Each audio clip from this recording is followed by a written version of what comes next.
सुबह फ़िलहाल जा रहा हूँ मैं घर, ऑफिस से जस्ट अभी फ्री हुआ था। और एज़ यूजुअल भैया धूप काफ़ी ज़्यादा हो रखी है।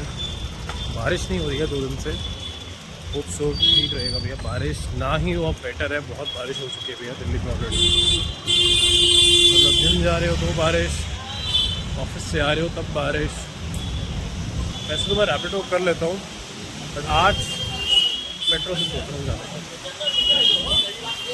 एक बात है, कल रात को डिफरेंशियल इक्वेशन क्लास 12 में चैप्टर है वो करने बैठा।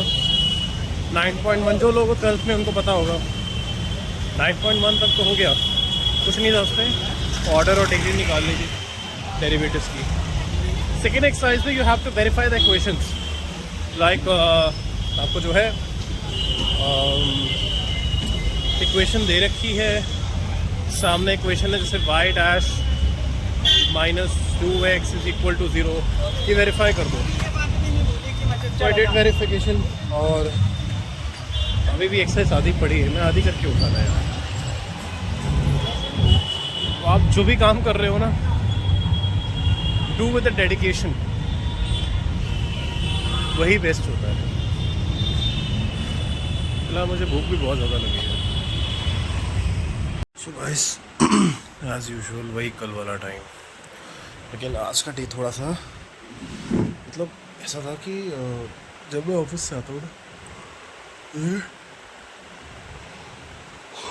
भयंकर नींद आ रही होती। मतलब हुआ क्या मेरे साथ आज भी, जब भी जैसे मैं ऑफिस से आया, मैं आज अगर तो मैं बाइक करके आ रहा हूँ, it will takes approximately 30 minutes, jam तो 35। और if I am coming by metro it will take approximately 50 minutes. तो लगे 1 घंटा तब लगता है जब या तो भीड़ ज़्यादा हो, मेट्रो लेट आ रही हो। अदरवाइज़ 40-45 मिनट्स या 50 मिनट्स हार्डली मुझे लगते हैं घर पहुँचने में।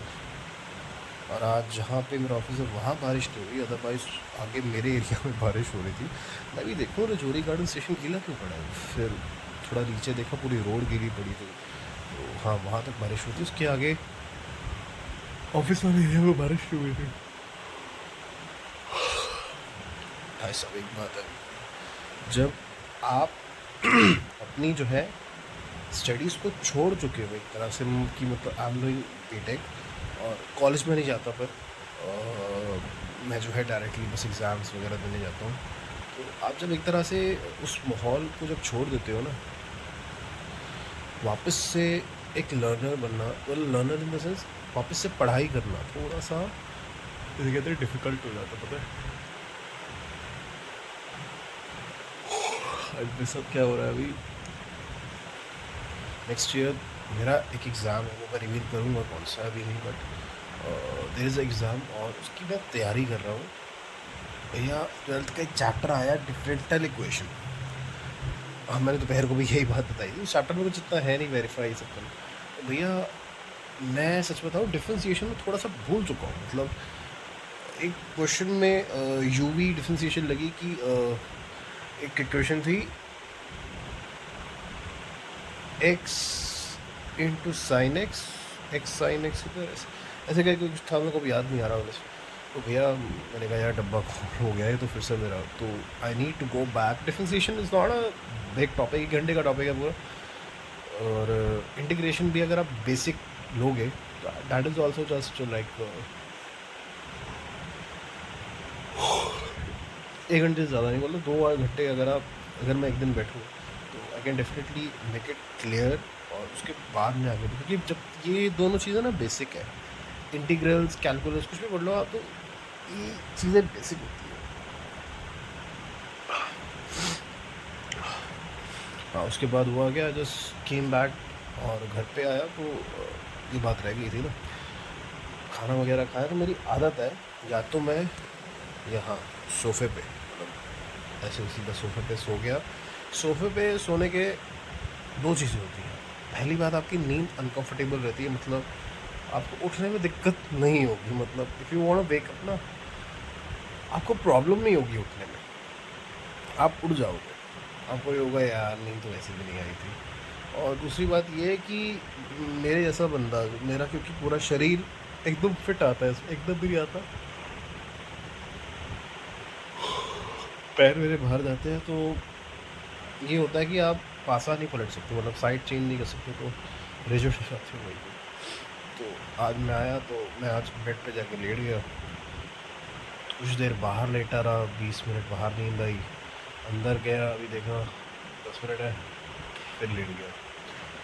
फिर हर 2-2 3-3 मिनट बाद मैं उठ के देख रहा हूँ कि अभी टाइम हुआ, अभी टाइम हुआ। मेरा वो टाइम होता है वैसे 55 पे मैं उठ जाता हूँ फॉर गोइंग टू जिम, और 4:26 पे मैं जिम पे था।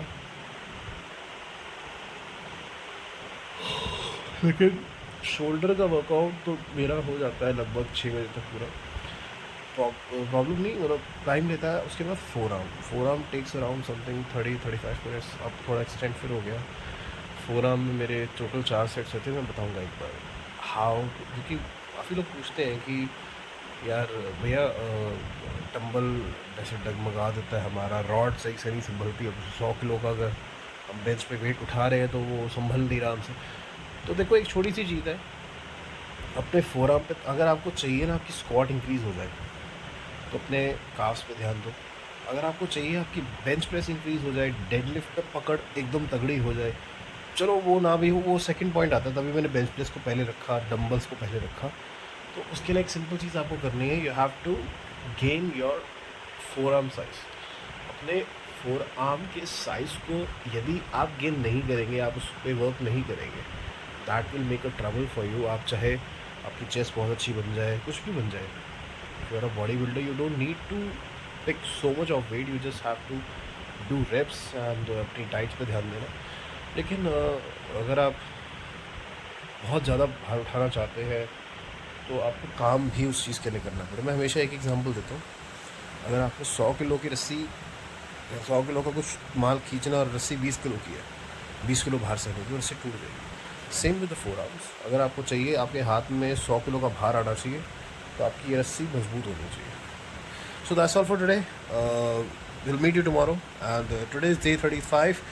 Uh, wish you the best for luck for upcoming exams. अभी टर्म वन शुरू होने वाले बच्चों के, जिनके भी एग्ज़ाम्स हैं, अच्छी खुशी दो, अपने माँ बाप का ध्यान रखो, अपनी सेहत का ध्यान रखो, और जाओ यार, कब तक देखो।